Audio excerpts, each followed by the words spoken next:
ಅಲ್ಲಿ ಶ್ರೀನಗರನ ನಾನು ಹೋದ್ರೆ ಹೆಜ್ಜೆ ಹೆಜ್ಜೆಗೂ ಚೆಕ್ ಪೋಸ್ಟ್ಗಳಿದಾವೆ. ಒಂದು ಹುಳ ಸುತ್ತ ಹೋಗಕ್ಕಾಗೋದಲ್ಲ. ನೀವು ಒಂದು ಬ್ಯಾಗ್, ಒಂದು ಕಾರ್ನಲ್ಲಿ ಒಂದು ಏನು ಸಣ್ಣ ಬಿಸ್ಕೆಟ್ ಪ್ಯಾಕೆಟ್ ಒಯ್ಯಕ್ಕಾಗಲ್ಲ. ಆ ಥರದ್ದು ಹೆಜ್ಜೆಗೆ ಹೆಜ್ಜೆಗೂ ಕಾವಲಿದೆ.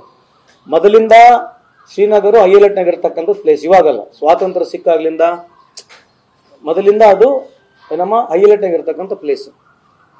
ಈಗ ಮೊದಲನೇ ಪ್ರಶ್ನೆ ಅದೇ ಕೇಳ್ತಕ್ಕಂಥದ್ದು. ಬಹಳಷ್ಟು ಜನ, ನಾನಲ್ಲಿದ್ದೆ, ಹೋಮ್ ಮಿನಿಸ್ಟರ್ ಅಮಿತ್ ಶಾ ಸಾಹೇಬ್ರು ಬಂದಾಗ ಹೆಣ್ಮಗಳು ಅದನ್ನೇ ಕೇಳಿದ್ರು. 2,000 ಜನ ನಾವು ಇಲ್ಲಿದ್ದೀವಿ, ಒಬ್ಬ ವಾಚ್ಮೆನ್ ಕೂಡ ಇಲ್ಲ, ಯಾಕೆ? ಹೋಮ್ ಮಿನಿಸ್ಟರ್ಗೆ ನೇರವಾಗಿ ಕೇಳಿರ್ತಕ್ಕಂಥ ಪ್ರಶ್ನೆ, ಒಂದು ವಾಚ್ಮೆನ್ ಕೂಡ ಇಲ್ಲ, ಯಾಕೆ? ಏನು ಶ್ರೀನಗರ್ನಲ್ಲಿ ಇರ್ತಕ್ಕಂಥ, ನನಗಿರ್ತಕ್ಕಂಥ ಮಾಹಿತಿ 7 ಲಕ್ಷಕ್ಕೂ ಹೆಚ್ಚು ಅಲ್ಲಿರ್ತಕ್ಕಂಥ ನಮ್ಮ ಮಿಲಿಟರಿ ವ್ಯವಸ್ಥೆ ಇರ್ಬೋದು, ಪ್ಯಾರಾಮಿಲಿಟರಿ ಇರ್ಬೋದು, BSF ಇರ್ಬೋದು, ಅಲ್ಲಿ ಸುಮಾರು 7 ಲಕ್ಷ ಜನ ಅಲ್ಲೇ ಇದ್ದಾರೆ. ಅಲ್ಲಿಂದಲ್ಲಿ 7-8 ಕಿಲೋಮೀಟರ್ ಆಗ್ಬೋದು. ಒಬ್ಬ ಮಿಲಿಟರಿ ಮನುಷ್ಯನೂ ಅಲ್ಲಿಲ್ಲ, ಒಬ್ಬ ಆರ್ಮಿ ಮನುಷ್ಯ ಇಲ್ಲ. ಏನು ರೀಸನ್ ಏನು? ಆಮೇಲೆ ಇದ್ರ ಬಗ್ಗೆ ಚರ್ಚೆ ಆಗ್ಬೇಕು ಹೊರತು ಅದು ಇದನ್ನೇ ಒಂದು ದೊಡ್ಡ ಚರ್ಚೆ ಆಗಬಾರ್ದು. ಯಾವ ಚರ್ಚೆ ಅದ್ರ ಏನು, ವಾಟ್ ಇಸ್ ದಟ್, ಏನು ಮಾತನಾಡ್ಬೇಕೇನು?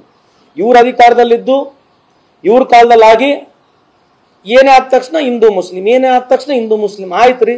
ಪಾಕಿಸ್ತಾನ ಇರ್ಬೋದು ಅಥವಾ ಟೆರರಿಸ್ಟ್ಗಳು ಆಕ್ಟಿವಿಟಿ ಮಾಡಿದ ತಕ್ಷಣ ಅದನ್ನ ಟೆರರಿಸ್ಟ್ ಆಕ್ಟಿವಿಟಿ ಅಂತ ಕನ್ಸಿಡರ್ ಮಾಡ್ಕೊಂಡು ನಿಮ್ಮ ಲ್ಯಾಬ್ಸ್ಗಳನ್ನ ಮುಚ್ಕೊಳ್ಳಿಕ್ಕೆ ಇದನ್ನ ಹೇಳ್ಕೊಂತ ಕುಂದ್ರದ ಆಯ್ತು. ಮತ್ತೆ ನೀವೆಲ್ಲ ಮತ್ತೆ ಹಿಂದೂಗಳು ನೀವೇ ಮೋಸ ಮಾಡ್ದಂಗೆ ಆಯ್ತಲ್ಲ.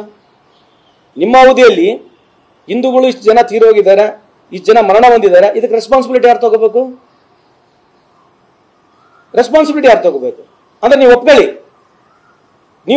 ನಿಮ್ಮ ಕಾಲದಲ್ಲಿ ವೈಫಲ್ಯತೆಯಿಂದ ಈ ತರ ಆಗಿದೆ, ಅದು ಒಪ್ಕೊಳ್ಳೋದಿಲ್ಲ.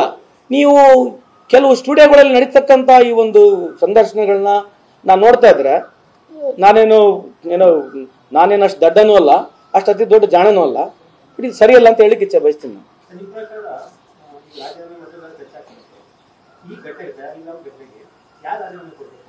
ಅಲ್ರಿ, ಈಗ ಅದೇ ಹೇಳ್ತಿರೋದು, ಪಹಲ್ಗಾಮ್ನಲ್ಲಿ ಆಗಿರತಕ್ಕಂಥ ಇನ್ಸಿಡೆಂಟು ಇಡೀ ದೇಶ ಬೆಚ್ಚ ಬಿದ್ದಿದೆ.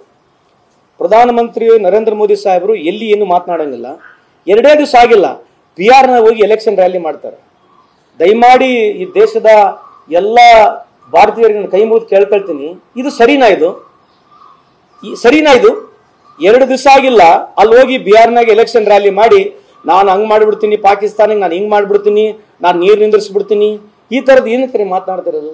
ಅಂದ್ರೆ ಕೇವಲ ಎಲ್ಲದಕ್ಕೂ ರಾಜಕೀಯ ಬಿಟ್ರೆ ರಾಜಕೀಯ ಮೀರಿ ನಾವೇನು ನೋಡ್ತಾ ಇಲ್ಲ ಅನ್ನೋದು ಸ್ಪಷ್ಟವಾಗಿ ಕಾಣ್ತಾ ಇದೆ. I request all young friends, even from BJP or JDS or anyway, ನಾವು ಅಕ್ರಾಸ್ ದ ಒಂದ್ಸಲ ಯೋಚನೆ ಮಾಡಿ ನೋಡೋಣ.